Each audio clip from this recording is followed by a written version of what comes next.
We'll see some more simple examples in if else, etc. See this program clearly. This is a demo of simple if. So we have two variables, x is 20 and y is equal to 10. If x greater than y, print x is greater than y. Look at the output. X greater than y is your condition. So 20 greater than 10 is true. So in these type of situations, if the condition is true, that statement will be executed. If the condition is false, you won't get anything. Look at this example, if else demo. You read any number and if the number entered is 0, look at the if condition. If int num, the number entered is equal to 0. Look at the double equal to relational operator. If the condition is true, you get a message 0 is entered.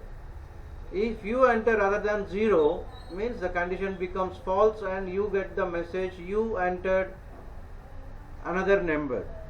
If the condition is 0, the statement before else will be executed. If the condition is false, the statement after else will be executed.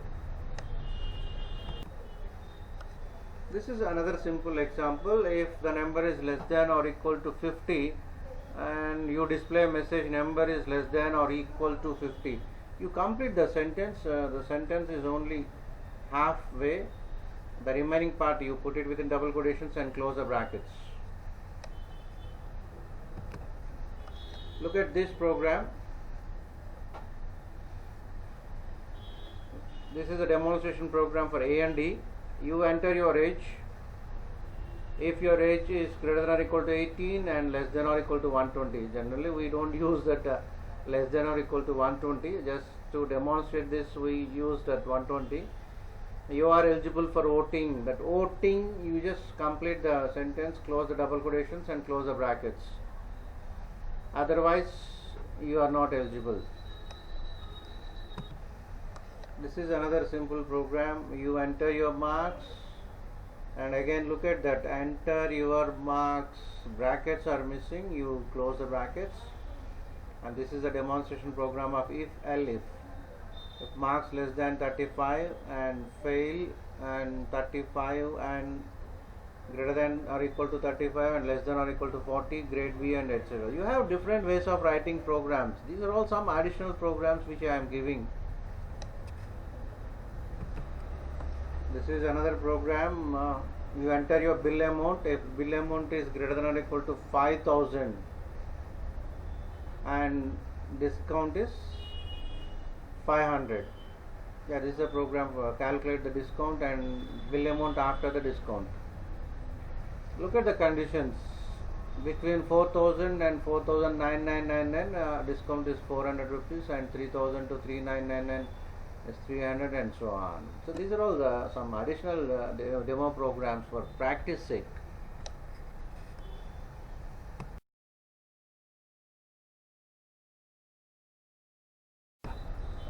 So nested if, one if inside another if. This is simple demo program for nested if. You read any number. If number is greater than 10, print the message number is greater than to 10, and again if n mod 2 equal to 0, number is even. So we have one if inside another if. The outer if is n greater than 10, outer if condition n greater than 10, inner if condition n mod equal to n mod 2 equal to 0. So if your input is 8, so look at the else clearly, where else are placed. If your input is 8, the first condition, the outer condition n greater than 10 itself is false, so you won't go inside. In nested if, you go inside only if the condition is true, outer condition is true. If n greater than 10 is true, then only you go inside and check for n mod 2. If your input is 8, the first condition itself is false, you won't go inside and check the other condition. This is sum of 3 given integers. If two values are equal, sum will be 0. Something is here. So you read any three values. Look at the way how you read a comma b comma c. We didn't use this type of notation earlier. You can check it out. That is the reason why I am giving different programs. So if a equal to b or a equal to c or b equal to c, result is 0. If any two values are equal, then the sum will be 0. That is what specified in the question. Otherwise you add all the three, a plus b plus c, and print the result.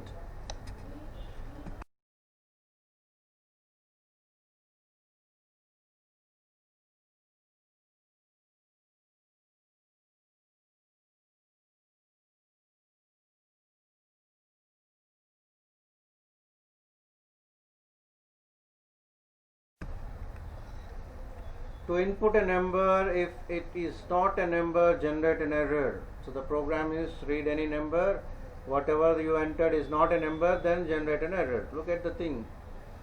So we used EVAL. If type of A is equal to int, is a number, otherwise it is not a number. And here we are checking for int only, because the question is read any number. If it is not a number, generate an error message. So look at the if condition clearly. Type within brackets A is your variable, and type determines the type of data what you entered. If it is equal to int, is a primary data type. If the condition is true, is a number, otherwise is not a number.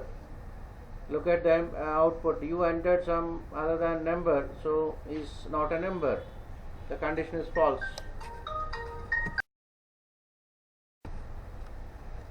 Program that will return true if the two given integer values are equal, or their sum or difference is 5.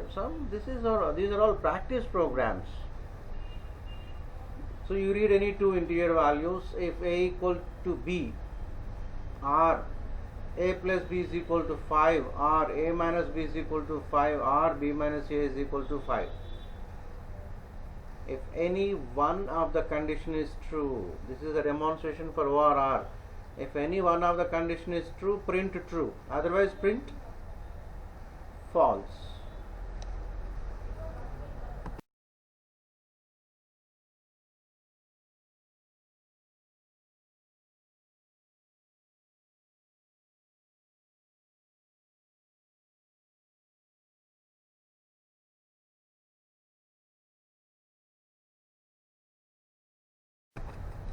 This is another simple program to calculate sum of three given numbers.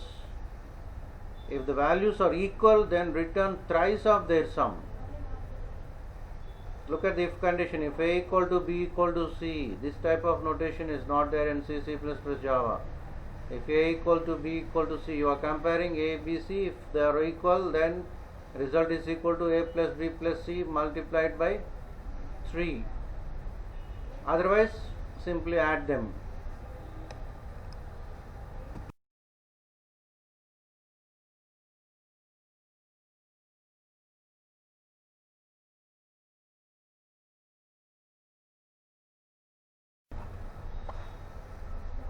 So calculate mass, density or volume. But why this program he is here? Because look at the thing clearly. Result is equal to none, n capital letter and none. What to calculate? M, D, V. Again in this also quotations are missing, double quotations, and check out the brackets. If flag is equal to M, if the entered data is M, then you calculate mass. If the entered character is D, you calculate density. If you enter V, you calculate volume. So what to calculate? If it is M, mass, D, density, and V, volume. But again, look at the input. What to calculate? Within brackets M comma D comma V, brackets are closed, and there double quotations and closing bracket is missing. You just observe the thing and then practice. So read coordinates X and Y and check in which quadrant the point lies. Quadrants: first quadrant both positive, plus plus, minus plus, minus minus, and plus minus. If you remember those things, look at the conditions. Plus any number, how can you say it is positive? If it is greater than 0, positive, and less than 0 is negative.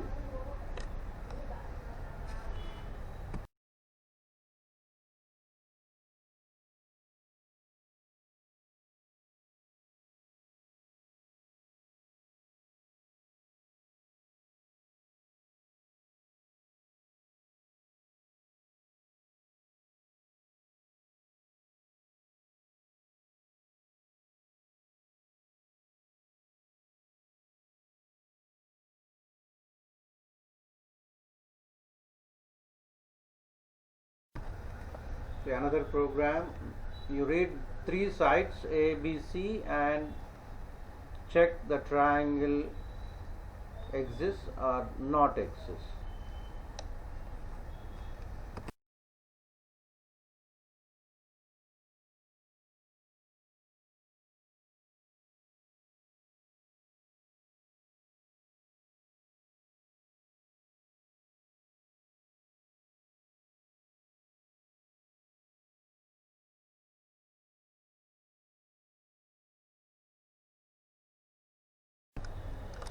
Calculate roots, quadratic equation, you read ABC values, look at the import SQRT from math is a module, calculate D first, B square minus 4AC, and if D greater than 0, x1 x2, that is root 1 root 2.